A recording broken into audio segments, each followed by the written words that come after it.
आपका काम ही आपका आकलन हो।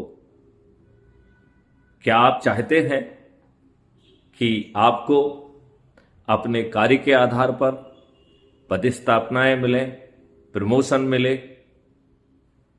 यदि आप चाहते हैं, और क्या आप चाहते हैं कि आपका न्यूनतम जो आय है, आज की जो सैलरी है, उससे दुगनी या उससे भी बहुत अधिक हो सकती है? यदि आप ऐसा चाहते हैं तो मैं आपसे अनुरोध करता हूं कि अपराध मुक्त भारत मिशन ऐप को डाउनलोड करें, crime free Bharat YouTube channel को सब्सक्राइब करें और मैं आपको आश्वस्त करता हूं